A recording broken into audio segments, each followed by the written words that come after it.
Cool. This is something just for locals. I've been going back and forth with Dr. Wood. I can call you Mike, right? Of course. The only reason I put the title in anything is just so haters have to eat it. That's the only reason that I do it. Obviously, I don't care what the hell you call me. I don't care what anybody calls me. But, for those pretentious assholes out there, maybe might want them to say it. Well, do you ever pull that card on them? Like if they're really railing, you're like, hey, wait a minute, that's doctor. No, I won't do it. I generally don't do it because I feel like the topics that I'm generally discussing are actually my professional world experiences has more. So maybe I'll be like, that's Sergeant. Well, I thought you might be like, no, that's Doctor Dickhead. Yeah, no. I mean, I get it. I'm really trying to work hard. I'm not that. I, I don't come off as a nice person. I think a lot of the time, and I've Yes, you're tried very very pugilistic. hard. You are very pugilistic, and it is funny because I don't know what it is about me. I don't know if it's a compliment to you, me, or a bad thing, but I tend to get along with people who can be a little contrarian. Yeah, I I mean, I think don't it's a know. compliment to you. All right. Well, this is going to be an interesting session because I genuinely was asking the question about an article you posted about an unarmed girl being shot by the cops. Had the body cam footage, and this is one of those that I completely turn over expertise. It's sometimes when I question something, I'm just literally questioning because I just don't know. And I like to get the information and discuss and say, oh, okay, now I can come up with an opinion because I have a few more facts. So this one real quickly, let's look at the footage. And it does not take very long, and it is actually moves very fast.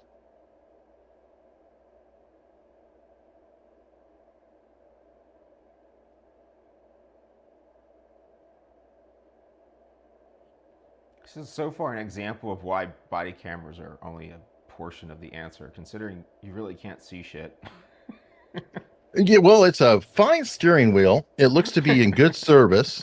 The airbag has not exploded yet, and it is using a key, an actual old-fashioned key. So that's quite interesting that they haven't moved up to buttons. And it doesn't Okay, now have we have dynamic sound. range. No dynamic range to actually see the Yes, okay. background, Where's so your you're location blown on out. Hidden Springs? Do you need an ambulance? Okay, that's interesting. Yeah, why? They must be editing the sound out. Hold on. He got it back on the road. I had to swerve because he was trying to ram the side of my truck to get back on the road. He's almost back down to the highway now. Almost back to the Do notice they're saying he. Yeah, assuming a male. He'll roll it right here. About our biases. Oops, you broke out. Where are you? I'm at my residence on Rip. 33. On the highway. Okay, now it moves very quickly.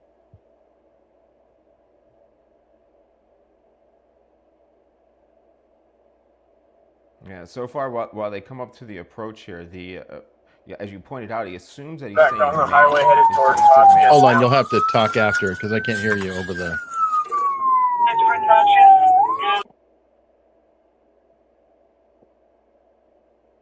They're toying with us. They go silent as soon as you start talking. Get it! He got him! Edward 10 from Lincoln 1 terminate. Just stop 6.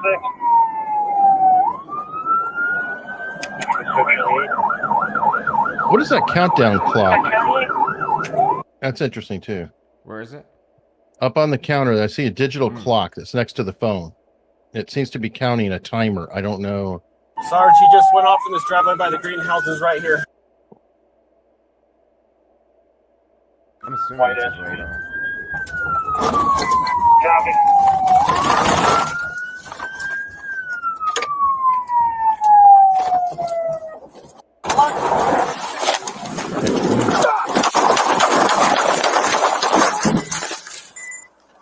That's so 10 shots fired.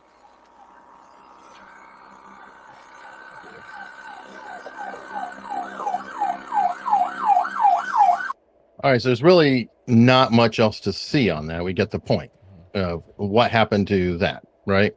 Right. So the first thing, as you pointed out, is this bias that comes in. He says he is doing these things, which assumes a Mhm. male suspect, which I always like to point out is perfectly reasonable to assume that the suspect is male. The odds are in your favor. Yeah, but when people are always saying that cops know who's in the car, I'm constantly telling them, man, it's like sometimes I could tell who was in the car, but really I'm just seeing silhouettes and things are happening so fast that I I really couldn't can't make tell. I can't make positive ideas of who's in a car. So when people are saying, "Oh, he pulled him over because he's black" or whatever, I'm like, I don't know, man. That's very difficult to do in real time, as you can see from that example. I think most people are gonna first thing they're gonna say is, "Why did this guy get out of the car?" And I Mhm. have absolutely no reasonable answer. I'm going to go back to my principles that I'm always talking about and focused on. Whether somebody can do this job or not is largely predicated upon their biological response of fight, or freeze. And this Mhm. person is clearly in fight mode, and nothing is logical is taking place. He's taking an aggressive stance. He's fighting back, but there's not an actual thought process that's going here. This is purely instinctual. And if you really train somebody very well, they can muscle memory react in these situations, but they Mhm. cannot think. Well, I was going to ask you that because my thing was I just saw the car coming at him and I was like, okay, that is a threat. Why is that? But you pointed out, why did he get out? All great questions. And it got me thinking, was he trained by Hollywood? And I'm not being sarcastic. I mean, True, quite true. literally, Yeah. how many times do we see in movies and television our hero getting out, going bang, bang, bang, bang, bang against the people in the car? I Yeah, mean, that and literally looked like a scene from a movie I had with a the cop cop. through, we had a cop through this in Baltimore. Like a car backs out of a parking spot in an alleyway, and the cop jumps on the hood and shoots the driver through the windshield, like it's some kind of Hollywood movie, or thinking they can barrel roll off of the car out of the way or something like that. And like in this particular situation, he obviously should have gotten out of the way himself. His first priority should have been to get his own body out of the way of the car, not to shoot at it, considering the moment you shoot at the car, it Right. becomes an uncontrolled missile, and who knows where it's going to go. So, as I pointed out to you, I never want to. I mean, sure, we can come up with some crazy scenario, but almost never I want a cop to shoot at a vehicle. Not only does that missile, that 3,000 plus pound missile, become unguided and it possibly head anywhere, the metal and the glass are very prone to ricochet of the rounds, and so you have an uncontrolled backdrop. You can't even imagine that the bullet can go straight. It can go anywhere in this scenario, so you almost never want to do it. Also, and I guess it's another factor too. Two tires were already flat because of the tack strips, right? So this Mm. car was I didn't going to pick that be up. disabled imminently, I'm guessing. Yeah, and it wasn't going to go very far. It was on a dirt That's what I road. mean. If two, yeah, so Right. once you're on the rims on a dirt road, your forward progress will be extremely halted. Yeah. Well, that's what I was thinking. So, by all accounts, all they had to do was just sit back, watch the vehicle just die or stall out or wreck, and then just go over calmly and collect, or not calmly, but I'm just saying, wait. Calmly would be great. Yeah.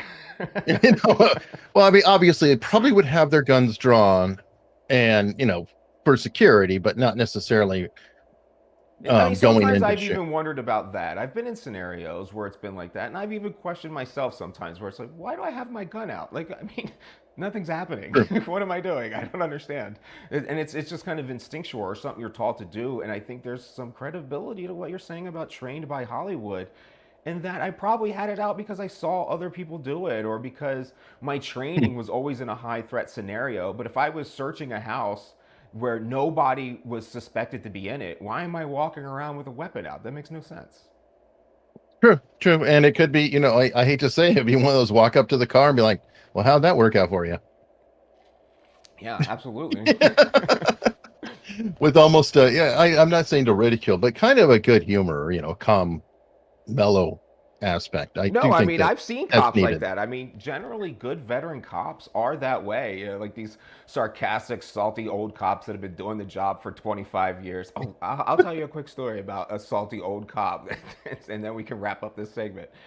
Yeah. We had this cop, one of these salty old guys. He drove the paddy wagon, and as a reference, the paddy wagon is an insult to Irish people, so like they could Oh, complain yeah. that the paddy Drunk, wagon is drunk called Irish, that, and the yeah, right? But apparently they don't complain too much.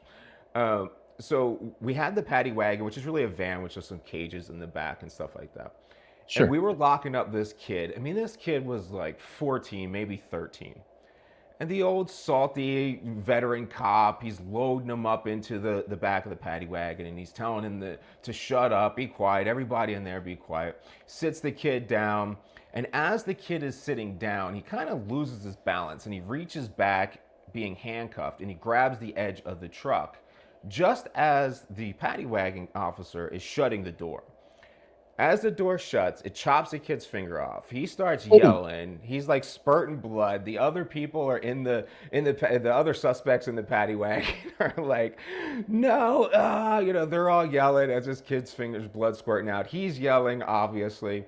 And the old paddy wagon officer, he opens the door back up, picks the finger up, throws it in the little pocket cubby hole of the door, and is like, "Shut up!" And he shuts the door, and he just drives on down to the a different location so he can meet the ambulance to fix the kid. And it was like the whole time I was only had like a year on, and I'm like,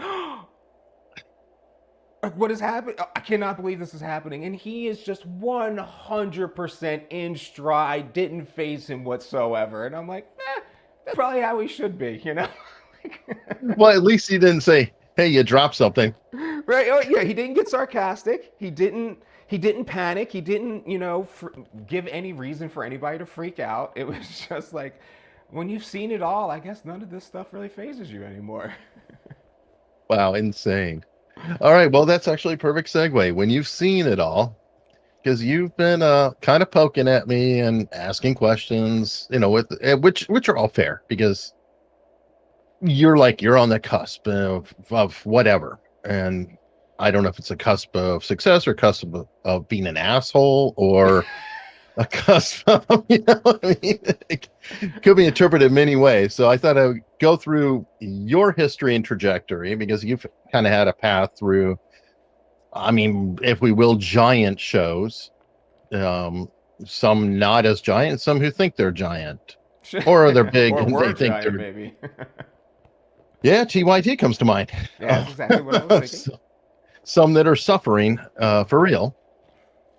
So I'm very interested to hear how all this went about because I guess you retired. Now you retired with an injury in what, like 2012 or something like that, or It was thereabout. 2013, I think is Okay. when I got out. January 2014 is when I got out. Okay. And uh, when I got injured, what happens? The rules. I had 2 surgeries on my shoulders, and the rules are that if you can't make it back within a year, then you get processed out under a retirement. It doesn't matter if you can come back in the future. They don't care. 1 year, they want to push you off of their payroll books. It's kind of an administrative, budgetary thing. Nice deal. Yeah. So, in retrospect, if somebody would have said trash your shoulder for an early retirement, I would have probably taken it. So I'm not complaining on that aspect. But basically, what happened is I was just doing my retirement world. I was in my master's degree at that time, and that was my whole plan. Just be a family person. I was working on my education, take it from there.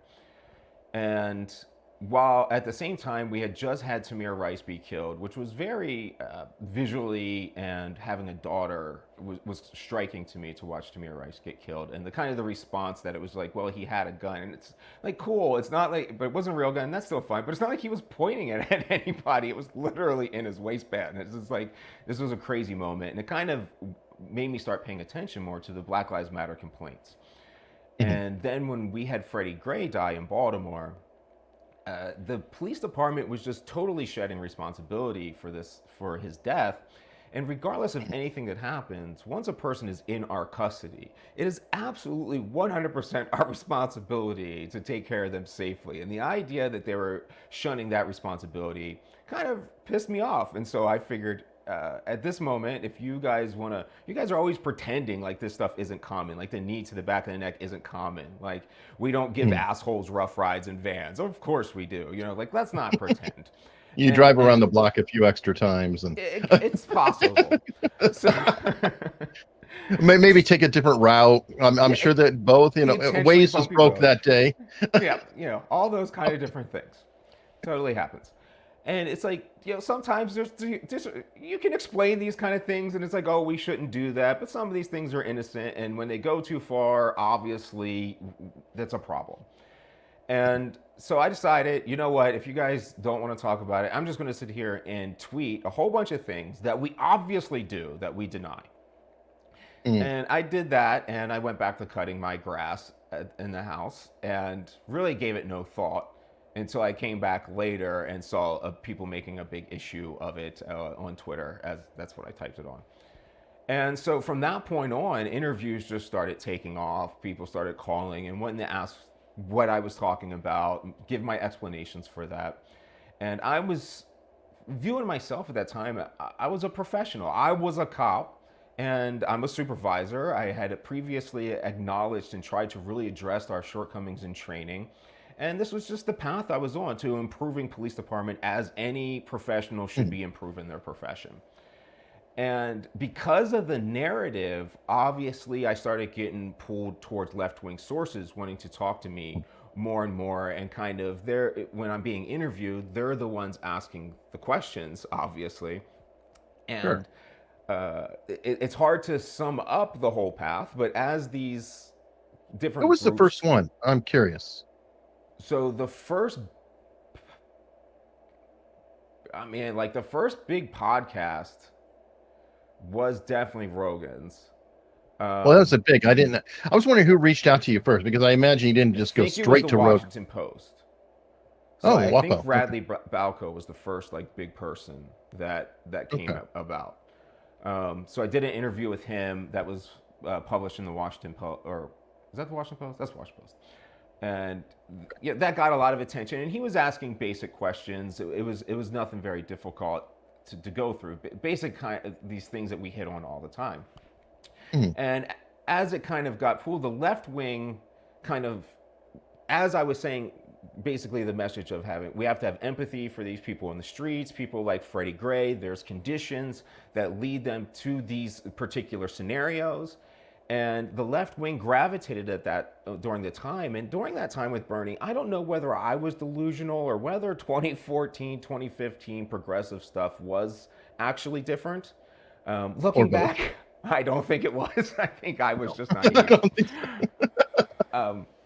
But people were talking about solving these problems. So they were saying, hey, we need to get these messages out. We need to solve these issues. We need to find a way to make police kill less people.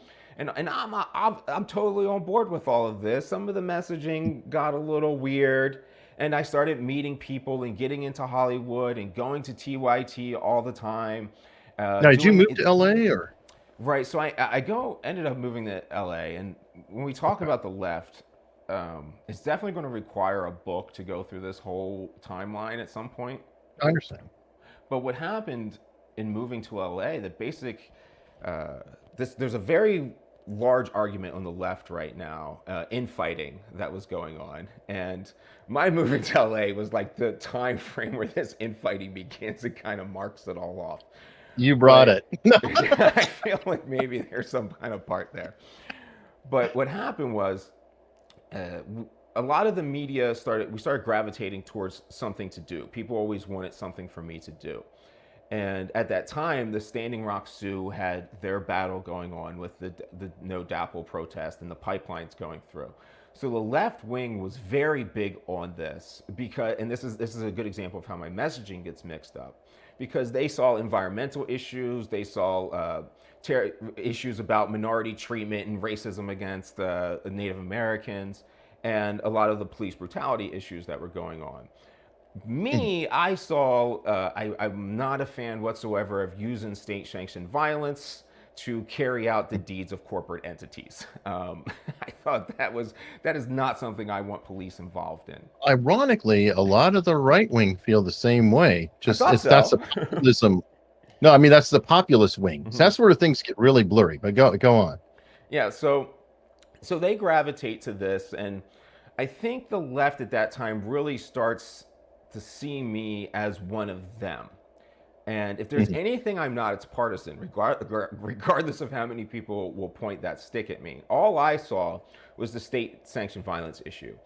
But they Mhm. wanted to make a big deal out of it, and we started fundraising in conjunction with TYT to get veterans up to Standing Rock to create a larger protest with the idea that the police officers in North Dakota would not use that same level of force against a bunch of military veterans who were acting peacefully in the same scenario. Mhm. That never panned out to whether that was, we never got to test that because the police department actually backed away before we got to that point. Um, so I did organize and raise over $1 million and um, ended up doing what appears to be the largest and fastest mobilization of volunteers ever in the world. And we got everybody up there, and it had its own issues. We could go into that's a whole nother separate thing. It was Yeah, a we'll probably have to talk protest. about it because Yeah. that seemed to go out of control for you or something at one point. But we'll just Well, keep it on the. it was supposed to be a protest, and Mhm. it turned into a FEMA mission because a blizzard came through and people really were unprepared. I had much higher expectations for thousands of veterans to be prepared than Mhm. they actually were. um, while there, I also began to realize that significant portions of the left are, or let's say activism left. Significant Mhm. portions are very well meaning and dedicated to these causes and believe in them. A majority are mentally ill, and they are searching for something, and they're just kind of following this team thing, and there's no real thought process behind this. It's people who are Tribal. they're seeing snipers in the grassy knoll constantly, Mhm. and there's a lot of paranoia and kind of nonsense that's going on in those circles. I learned hard lessons, and that's why I don't participate in those kind of things anymore. um, but and a whole bunch of other stuff goes on with that thing. People accusing me of stealing money, which obviously I never stole any money, never took a dime from anything that I've ever freaking done in any of this activism things. Just like you don't pay me, Joe Rogan doesn't pay me either. Neither did TYT and all that stuff. But coming back from Veterans Stand, TYT wanted to integrate me more and more in their programming, and Cenk Mhm. Uygur saw it more as so Jimmy Dore and I were kind of doing this more aggressive, progressive thing that they even had a show Oh, set up for. We were doing this more aggressive kind of stuff and kind of being more open, digging out things, and I don't know how to explain it other than being more aggressive and me being more blunt, not traditional no, no, using. that makes sense. I think the show was aggressive, progressive, and Right. Jimmy Dore is not a subtle personality. He's Not in that a he. dispute right now with Kyle Kalinske, and I guess Kalinske said that Jimmy Dore has one gear, and that's nuclear. Yeah. um, That was pretty good. So, I mean, as a base rule, though, I never meshed with any of these people in media. I know this is going to sound weird, but man, they're all soft. People with very fragile egos that are mostly in Mhm. this business because of that. They're looking for that attention, and to be around somebody like me that gives that stuff no credence, no quarter whatsoever. There's a lot of butting that goes up against that. But what Jank wanted to do is he wanted to have TYT be like the news wing discussing these issues. He wanted me to be basically overseeing a more activism thing where people go out and do things, so I could do like project management, Mhm. make sure they had supplies and stuff like that. And then like Jordan Cheriton and all these reporters that they were Is there going to hiring be a that. payroll at some point there? Because Yeah, that's a it's lot of supposed to work be. for a volunteer. No, it was supposed to be. Okay, I And was going to say that's awfully generous of you, but I'd be like, this is cool, and I love to hang out and all, but yeah, we need to talk about cutting me a check here and there now. so that was definitely where that was going. And then Jordan Tarrington and all the reporters that they were hiring, money that was totally blown, and people can look into that. they were going to do like the on the ground stuff that was out there, and so you kind of had media on the ground reporting, and you had something to follow up with actual Do they want to be action. Vice? Yeah, I Or mean they trying to something be like Vice? that, Yeah. Okay. right? I mean with a kind of an activism wing to it. And so I moved out there intending to do all this, and the whole veteran stand thing was getting transferred over into a 501c3, so it could be a nonprofit, so I could step away from it and hand it over. I was never really supposed to be running anything. That was never my plan. And so that stuff was getting shifted over, and all those people lived in LA. So getting that shifted over, moving over to do the TYT thing and kind of do more media to talk about, you need a platform, and obviously Mike Wood is not a big enough platform. That's why there's only 2,000 subscribers on my YouTube channel. So what happens right after that basically is where TYT and Jimmy Dore and Kyle Kalinske and all are now. And the last conversation, well, not the second to last conversation I had with Jimmy Dore was explaining to him shortly after all of this that he had to get away from TYT, all this infighting thing, all this, the beginning, everything that you're seeing now in the whole cancel culture, the whole power dynamics of the left, where the left is always just pursuing, let's not say the left, all politicians are just pursuing power. They're not trying to solve any of these issues. All of the activism groups I ran into were all trying 100% to obtain power, not to actually solve any issues. I have no exceptions other than individuals. Yeah. I have a theory about that. Mm-hmm. For example, if Jesse Jackson and Al Sharpton admitted that racism is getting better, then we wouldn't need them, would we? No, and I so would say a lot of these activists. That's not a theory. I think you are 1,000% correct that the incentives and distance, the primary incentive of an activist should be to kill their own purpose. And that has always been my purpose, that nobody should be talking to me about these issues anymore. That's success, not my individual success. So people in Hollywood, this has been a big issue as well that you're hitting on. People in Hollywood have expected me to be someone like them that is helping obtain this goal of personal power, personal audienceship, where you just kind of like go along to get along with everybody, trying to build up your viewership and your audience, not actually solving the issues or addressing the things that you originally signed up for. I think that's why we see every single one of these media units end up becoming this sellout, and that's why I'm joking with you about being on the cusp. I think you're on the cusp of, am I going to be Larry Elder, where my success is very capped because I'm pursuing the truth, or am I going to be Joe Rogan, where the sky is the limit, but you're going to have to get along with everyone, and when something controversial comes up, you're going to have to cower away from it like a pussy. And that's the way it's going to be. And like, sometimes you'll have being friends with me opens this door wide open. And obviously TYT and Dore and stuff started hitting. TYT and Dore started hitting these issues.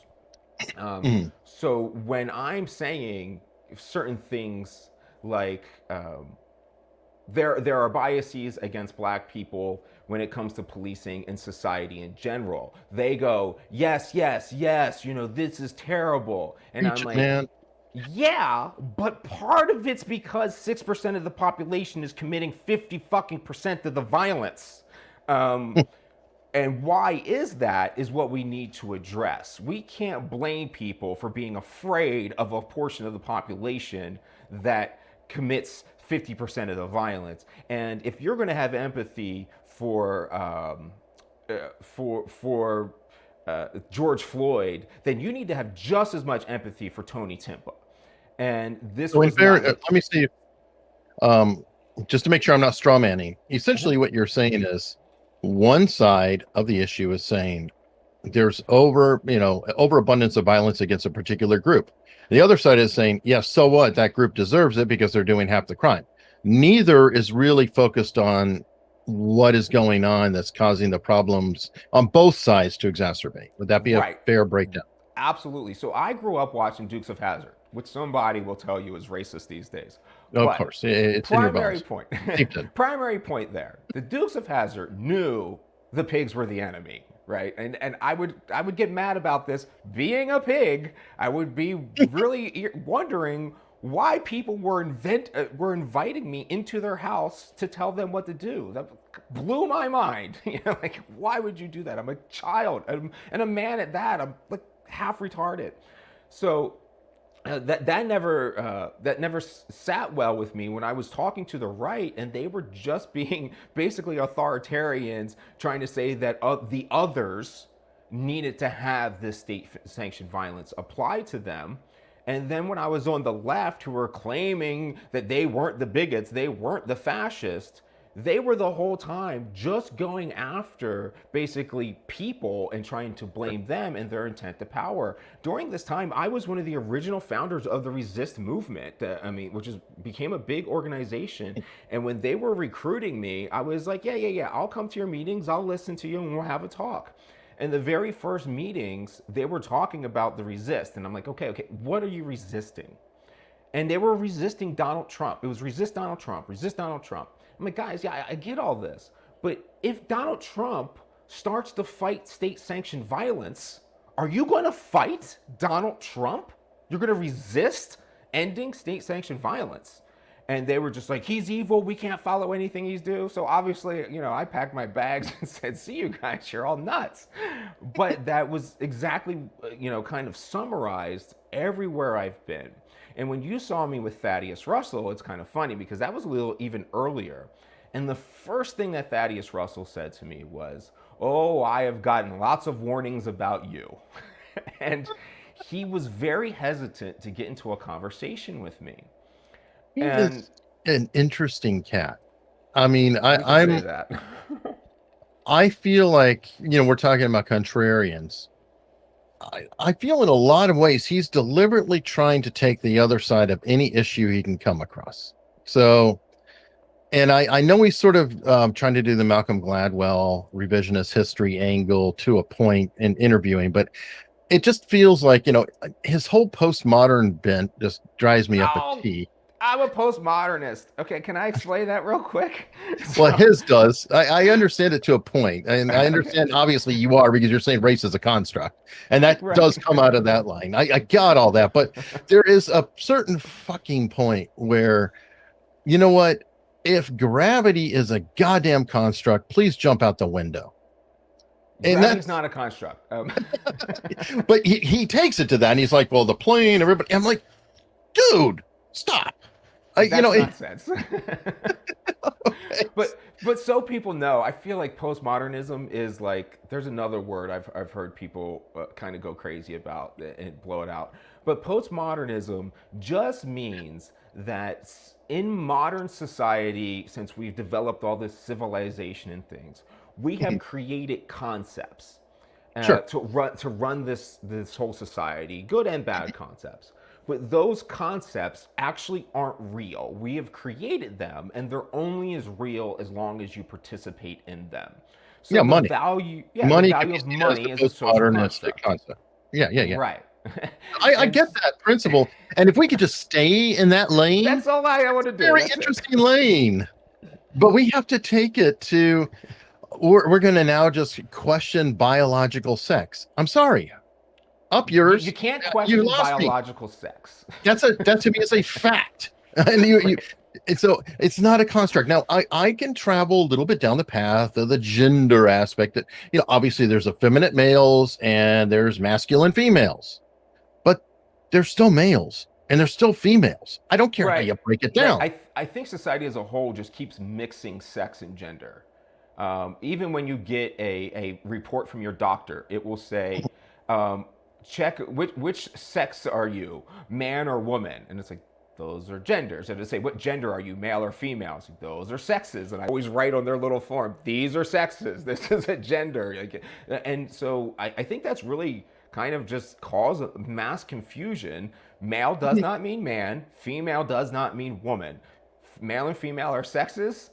And how you behave is your gender. Gender is just a name given to your manner of behavior, a propensity or affect, if you will. Exactly. And I think everybody, you know, And too many, though, literally want to take it too far, and they love Yes. to correct things. It's like, oh, Mother's Day is trans exclusive. No, well, okay, well, whatever you want to say, but the truth is that only a biological female can give birth. Yes. It's not nobody's picking on anybody here. It And is just fact. I'm my wife sorry. says she's my dog's mother, and that's okay. You know? That's fine. You're adopting a role. And by the way, I hope so. I hope that people, when they adopt kids, become the mother. How many people have an adopted parent that they call mom, and then they have a biological mother or biological sperm donor father out there somewhere who's not really a father? So I agree with all that. That's a role. That would be Yeah, a totally. construct. Yeah. Gotcha. 100%. And some constructs are good. So we can get along great. And this is a fun, pleasant, fascinating conversation. Yes, But I the don't think it needs to be morons crazy.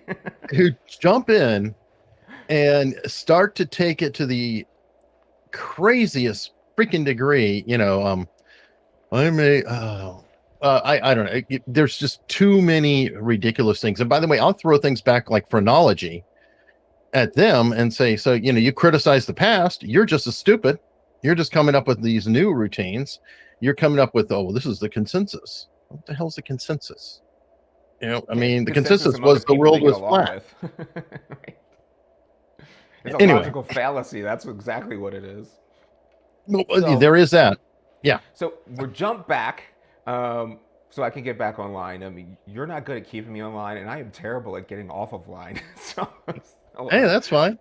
So, Jimmy Patty. Dore, the second to last conversation we had Mhm. was me telling him he had to get away from TYT, this infighting thing that you see now, where he's beefing with Kyle Kalinske and TYT and Well, you were everybody. friends then.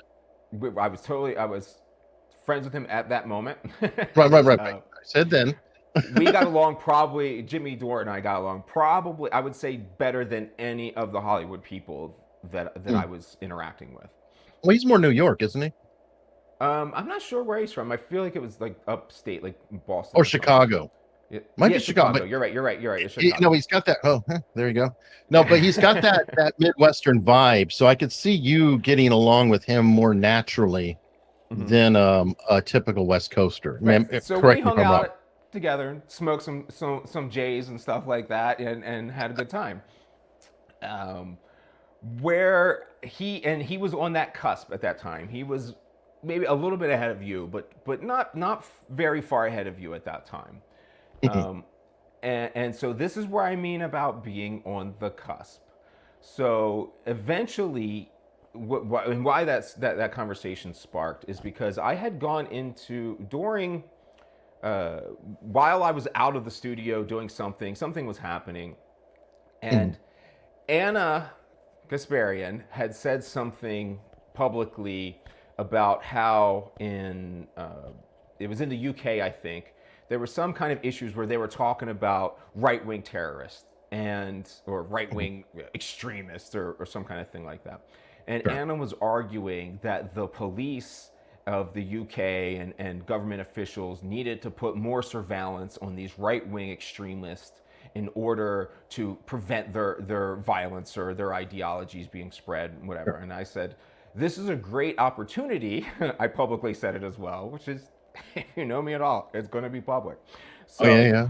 I publicly said, this is a great opportunity for us to see how when we other people and say them on the right or them on the left, it becomes very easy for us to advocate for increasing state-sanctioned violence, even though nothing has been done other than we disagree with these people. And I didn't hear anything of it, as some people talked about it, and obviously a lot of people defended what she was arguing for because that's what the left was becoming. And I went into the studio the next time to film a piece on some kind of issue about solving police issues and trying to find solutions. I went in there to record this piece, and she flipped shit in front of everybody in the whole TYT studio, was yelling at me about how I would dare challenge her in public. And I'm like, what is happening? I was just kind of standing dumbfaced. And so, like Jank and some other people that were executives there, we all go into the office to get away from the poor people that were like guests lining up for the show and stuff when she's freaking out like this. And we go in there and she keeps yelling about, the insult to her ego. And all I could do was just be like, I mean, I'm a grown ass man. I'm not going to listen to Anna Kasparian bitch at me. So y'all can have a good time. I'm out. And I just left TYT. But at that time, I was telling Jimmy, if this is happening here, I am unquestionably further on the left in this concept than she is. And what she is arguing about is her power being insulted, because whatever she says must be the ultimate truth, that you must see that you're going to be the next person that they yell at, or you're going to stay here and you're going to buy into all of this manipulation and you're going to become what you claim to be against. And, does she actually believe in this shit? I have no idea. She's like a robot. Because I mean, she seems to be very cynical. I'm sorry, she comes off as a very cynical actor. Well, here's all that happens. So at TYT, what happens is Anna Kasparian walks in the door, and some intern that's probably not paid, considering they're union busters, they're either low paid or they're free, comes up and hands her printouts from like CNN.com and MSNBC.com or Fox News, whatever it is. Printouts where you just went and printed it on the computer. And when you're watching TYT and they have a stack of papers there, those are just mainstream media printouts. That's all there is. And they'll highlight like a word. So if you hear them say, especially if you hear them pronounce a word, you'll look in that report and it's just because they're taking the words right out of this MSNBC report that they're not even given the links to in their description boxes, or saying that the story came from those people. So that's all they do. And they only get it minutes before they walk in the door. So she's going to take a position after she reads that article, or she's going to have a general position she's taken from watching the news. And then anything that challenges that information, she's just going to see as an insult to her personal, whoever she is and her ideas. So whatever that sheet says at that moment is as far as their thought process goes. There are no principles at all. I'm not sure that there's any principle beyond being right and making money. She's just might as well be reading a teleprompter, is what you're saying. There's no processing.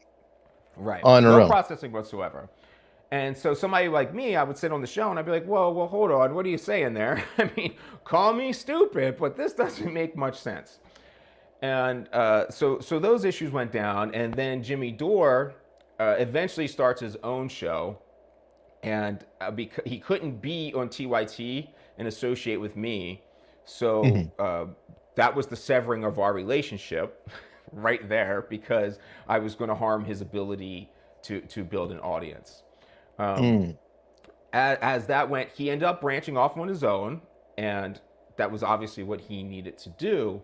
But now at this point, because he's fallen into the same incentive, all of them, TYT, Kyle Kalinske, Jimmy Dore, they're a great example and a microcosm of what is happening all throughout media. Now what they do is Jimmy Dore gets a story and he searches the internet for something that agrees with his preconceived narrative, because that's the whole idea of research in the media. If you're a pundit, their idea of research is that they continually dig deeper in the internet until they find somebody who has written something that agrees with their preconceived narrative, and then they go, look, I can't believe they're ignoring this reporter from the blabbermouth.com. So now that's all that Jimmy does, is do the same things. And when I have, he eventually at one point in time called me because he was on some trip in Norway or something where they were talking about policing, where he got kicked out of it. And he called me, he apologized to me, said he was gonna, he realized the importance of not dealing about personalities and getting into the substance matter of how we help end state violence, and that he would call me back and we would start fighting all these things together, just like TYT did. And then he completely ghosted me and ignores me now at this point. And he's doing the same thing where he's just picking up these papers and they're arguing about things. They're not trying to fight for solutions. It's just about, no, I'm right, no, I'm right, no, I'm right. And that's exactly what the left is. And I think YouTube and media probably pushes everybody to this thing. I don't see anything different. So I don't watch like I never watched like Ben Shapiro much or any of those kind of people. So I can't use those analogies, but I'm pretty sure those are all exactly the same. I have not been left or right and seen this change whatsoever. I have to conclude that Mark Twain was right a very long time ago when he told us all that if you were well-read, you were misinformed, and if you were unread, you were uninformed. And what the hell is the difference? The uninformed are maybe worse. So Probably got that from the Greeks. I'm pushing you. Yeah, I think he did. I push you because I see you're here. You're here. So what are you going to do? Are you going to pursue truth, or are you going to try and find the balance? Because that's how it starts. Where do I find the balance? How do I build the audience while doing these right things? Because when you're talking about politics and you're talking about issues that are affecting the country, these things have to be personal. There's no other way around it. That if we're talking about what the police do or whether race is real, and the first thing I'm going to do when somebody's like, well, I'm a black man, I'm going to be like, yeah, cool. Black's not real and neither is man. So I'm not very interested in your personal identity. Well, that doesn't really strike anybody very nicely, but that's the reality we have to understand. There are other constructs. I'm going to push on that because I like to. There are other constructs that you would agree are equally not necessarily legitimate, but might be worth upholding. Like, I'm a father. Yes. So if they come at you and they're saying I'm a father, and that's a role, are you going to push as hard back on that versus I'm black or I'm a man? Now, all three are technically a father can be defined. A father can be defined. Yeah, so I'm fine with father, especially if you're going to say father is somebody who raises a child, and then a biological father, given that caveat, is somebody who is the sperm donor to that child. I would say those things are extremely hard to argue about, and the concept of a nuclear family has been data driven to be very beneficial to society. Right. That's where we'd agree is like, yes, technically we can parse things down, but sometimes, so what? Sometimes it's better to say, yeah, I think having a father with a child is better than the alternative, unless, of course, the father's abusive and down the line. Or you come up with a better concept, a better construct. That's what we should be doing, is working on better constructs. I would apply the same thing to religion. I don't know. I think we've touched on this before. I'm agnostic. And I told you that's a pussy's way of saying atheist. No, it's not. Because an atheist is saying there is none. No, and agnostic is saying I don't know. I said knowledge. No, it's not. So atheist is saying no. No, it's not true. No, it's not no, it is true.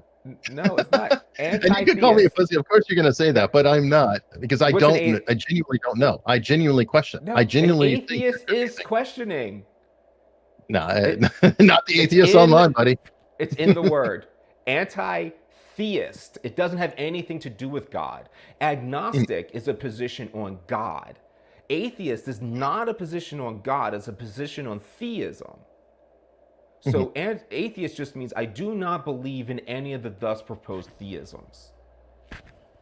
So all agnostics. Yeah, well, that's not the same, because I'm saying I am uncertain about it. I'm not denying them either. Right. I'm saying I don't know. No. So we have to hit this. We have to. So the theism, the religion, you can have a non-deity theism, right? So monks, there's no God, right? So if you're not a monk, you're anti-Buddha theist, okay? And that's fine. So if you're not, I don't know. No, stop that. I'm not going to go with that shit, because just because I'm not something doesn't mean I'm anti something. I don't like that. That's I like the whole, understand, but we're talking either you're about. racist or you're anti-racist. No, I mean, I'm going to throw that right back, because just because I'm neither, I'm not with this group and I'm not with that group, doesn't mean that I'm automatically the other. Fuck that. That's part of what you're arguing, I feel, and don't try to pin me in that trap. So, so I'm not saying that. Anti as a root word just means that you don't believe in it. You don't follow any Mhm. of the next word. And the next word is theism. So is there a theism you follow? No, I disagree. Anti means that I'm counter to it. So I'm saying I'm on the Yeah, side. you are counter when there's a theism. So if you're either a heathen or a Christian, then Maybe you're I haven't not chosen yet. Maybe I just haven't chosen yet. I'm right. en route. Who But if knows? you're not the Christian, to the Christian, you're a heathen. Well, that's their problem. I understand, but I'm but not going to label because it myself. but I could because be the a way Wiccan too, according to them. I could be a yes, witch. I could be a lot of things. totally, but So what? because the way theisms are constructed, if you're not that, you are the other side. Yeah, but that's their definition. So you can very much appreciate that. I choose not to wear their definition for myself. They can call me what they want, but that doesn't mean Yeah, but that you're it's changing what the word means. I don't care, Okay, because the okay. word only has meaning within that particular group. It doesn't necessarily have a universal meaning. Well, to the English language, a theism is a set of beliefs. And anti is not to not do something. So if you do not follow those beliefs, the English language says you're an atheist. Okay. It's not And I me, think it's not my that's it. definition, it's the word. So that's why I was an agnostic is This saying is why it's fun. I will push back and just say no. I'll Agnostic. just have to accept your no. But an agnostic being gnostic is a position on a deity. Mhm. So one's a position on the organization of religion, and the other is the existence of more powerful beings. They're two separate subjects. You can say both. That somebody's both technically, An according to your atheist and argument. agnostic, absolutely. Yeah. So you are agnostic and you are an atheist. Okay. I'll lean on the agnostic. Okay, okay. Well, I mean, And anyone that's you an can atheist label. is also agnostic. Right, and anyone who's agnostic is atheist, of course, unless you could be an agnostic Buddhist, Maybe. but that or maybe an agnostic Wiccan, since Wiccans don't have gods, right? I don't know. I think Wiccans are not that dissimilar to like Celtic or I'll just say Indians. I go crazy with the Native Americans because I grew up in Arizona and all the tribal people I met call themselves Indians. Well, yeah, I mean, I think probably a majority do. And so it would just it's one of those labels that just that's another thing that drives me crazy, like African American. It's like, Well, yeah, well, yeah, Sharice Theron is an African American. yeah, and you can only be that for one generation. So Yeah. after that, you're American, buddy. I don't know what to say.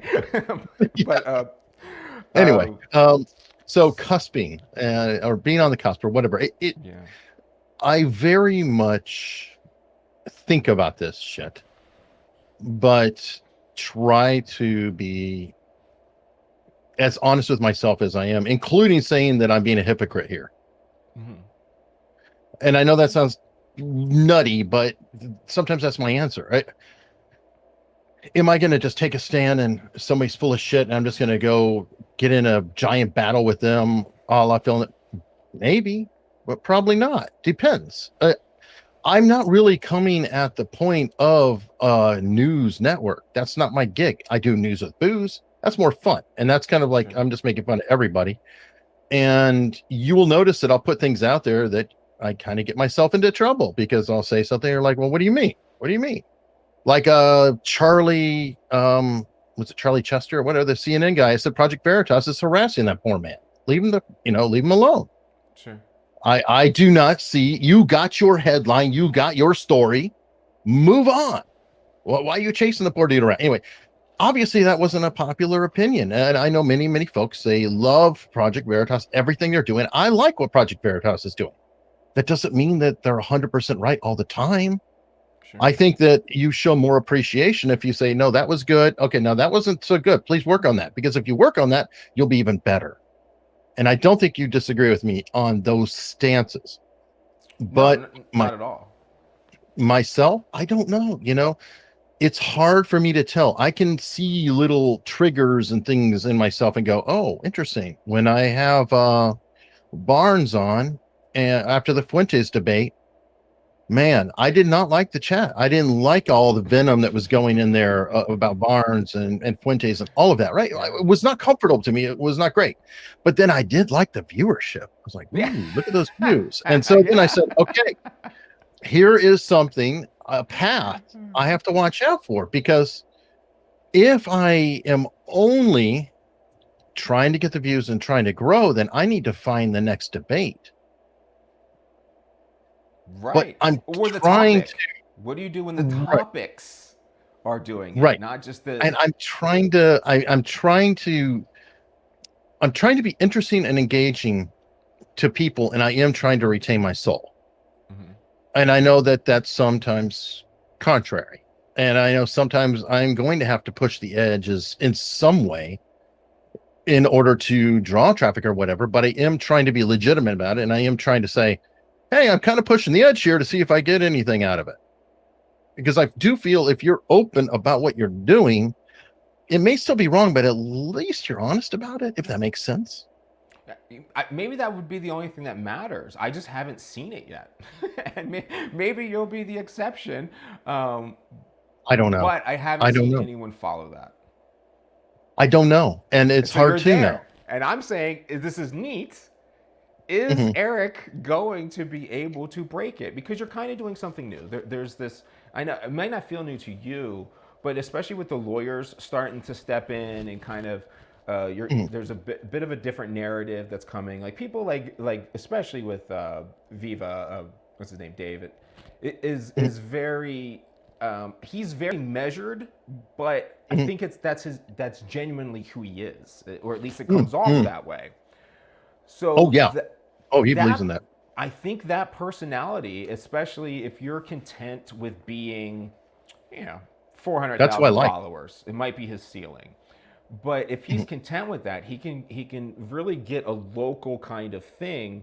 But then when you branch out of that, the atheist movement, do you remember the like Yeah, aggressive Sargon's atheist and all. movement?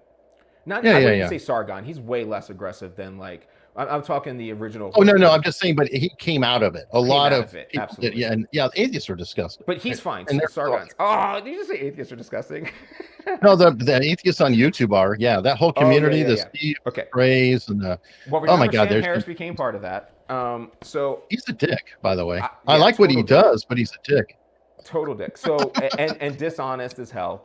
But so what happens is there. So Sam Harris was very good in that atheist realm of arguing about the evils of religion and the work that he discussed about free will. Obviously, Hold I'm on. I got to very get one in. Sam Harris is Christopher Hitchens without the wit or personality.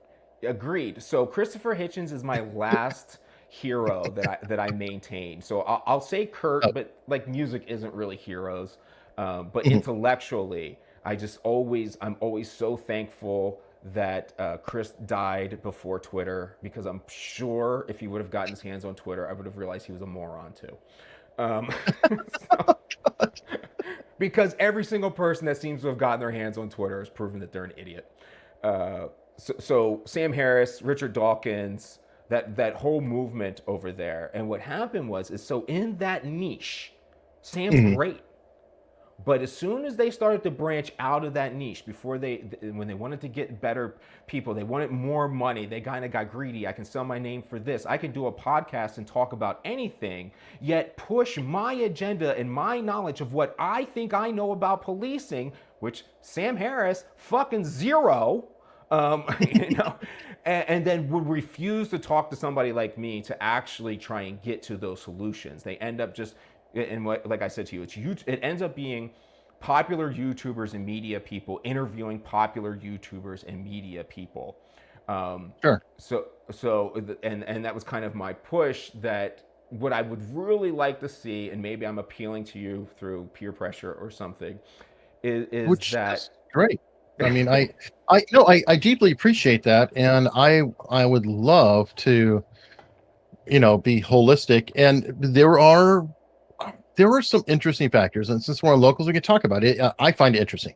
I know that I have to be my own person in a lot of ways, and I don't necessarily enjoy that. And I don't know if that's a factor in it or not, but I don't like putting myself out there. I do not like the idea of trying to build celebrity. It's not comfortable to me. To me, the height of celebrity to me would be Tim Ferriss. As a, I always use him as a weird example, probably because he's blonde and bald like me, but he's definitely better looking. Tim Ferriss could go to a convention and everybody's like, "Oh my God, Tim Ferriss is here." He's great, right? But then he could leave the building and go to the store across the street and, yeah, you want that bag? You have your own bags? Nobody cares. That to me is, I would say that is my height of aspirations, if that makes any sense. No, I think it I'd does. like to That's good. build the respect within my particular area to, well, hopefully have a voice and to give others voices too. Now, I have, I've had Dave Rubin on. Speaking of which, the most hated person on the left, besides you, right? Everybody hates Dave Rubin for whatever. And I'm like, the dude's fine. He's Doesn't bother me fine. in the least. Yeah.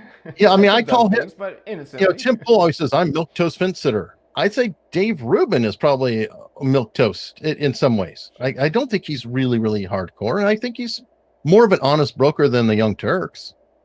Absolutely. At Well, least, that's why he's not there. And he came from that. well, and I'm just, anyway. But do you know how many views I got on that interview, that big time guest interview and all that? Not many.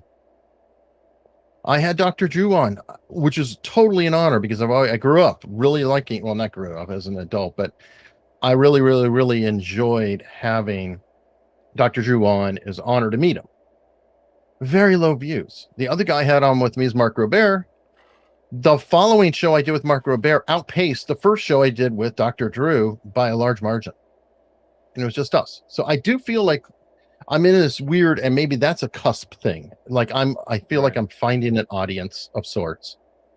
And if so, then maybe they like what I do. And I encourage everybody to comment below. I'm trying to be open. I don't like it. I know Eva, and Eva because she's the one who recommended you, by the way. She's always like, talk more about yourself. And I'm like, I don't really like to talk that much about myself because I don't find myself that interesting. That's why I have you on. That's why I have others on. I also don't want to consider myself an expert if I'm not an expert, which, excuse my language, fucks me over in a lot of ways because my clickbait titles suck. Because a lot of my descriptions. I think people will forgive you for clickbait titles, just for the record. Well, they might, but you know what? They won't be there to see them. Because that's the tricky part is I feel like if I write something down and I don't deliver on what I said, then I'm not really doing it. And a lot of times it's like, okay, I put that down. Well, that's a little much. I can't say that he destroyed such as it's like, no, he maybe brought up two good points. Yeah. And they're very No, nuanced. you're right. You're totally right. I mean, and it kill, but then I can't. So I'm like, how do I make that sound sexy? I had a lively discussion, which doesn't quite sound the same, but it's accurate. So I don't know. And that is where I am. And I guess I just have a deep hope and a prayer that people actually like that. And that there's enough people who do like that while my growth is slower, it is more sustainable and less likely to have those big ripples of the Kyle Kalinske feud where he's losing thousands of viewers and this and that. Because if people don't really know, it's like, oh, he's not that different. And he does, there's not going to be much fluctuation. Sadly, it goes both ways. The growth will be slow too. And like, there isn't anything wrong either if you want to be somebody that just has these other people on and facilitates discussions and guides them. Obviously, there's nothing wrong with that. And some people will want to get their own opinions in. And where I think that where it gets questionable is when you do this long enough and you've read enough news articles, what seems to I'm not saying you, but what I think I see happen is that as these people read enough articles, and I get on Tim Pool about this big time. I think he's a walking box of rocks. And sorry if that offends people. But this dude, literally, just like TYT, they make this big argument about how they can see things through the news. They can read between the lines. They can tell you what's really going on. They can show you the anti-narrative. But their entire source of information is the mainstream media. And it's Sure. thinking that there is a needle in the haystack when all you're looking at is a haystack. And there is no needle. You're not even exploring the needle. And I kind of use myself as a litmus test at this point because I'm a needle. If Yeah, you're you talking need. about and I'm going to stab you, and if I can stab you, if I stab you with my words, and you don't care, and you continue to pursue the mission, then you instantly earn my respect, and I feel like, oh, this person's legitimate. And to be legitimate, I have to think that people need to take needles. They need to face the tough needles. And that's like why I would respect Hitchens, is I think the best debater in the world, if they stood up and said, I'm the best debater in the world, Hitchens would be like, I'll out argue with you on something I disagree with. You know, like he would just meet the challenge. And I think that media is not a venue that's conducive for the personality that can meet challenges and fight that weather. But you're there and you seem to be doing it. So I'm like, come on, Eric. I'm are you not gonna combative. do it? I'm different than that because I'm not combative. Yes. I mean, I'll start right in with you and say, I don't know. Let's circle back. And I that's what don't you know have the to do. I think procedure you're with the right. I cop. think you're there. You are there, and I'm hoping that this audience will hold you there. Are we the Unstructivists, or what are we? You know what? I I like backed off on that. name.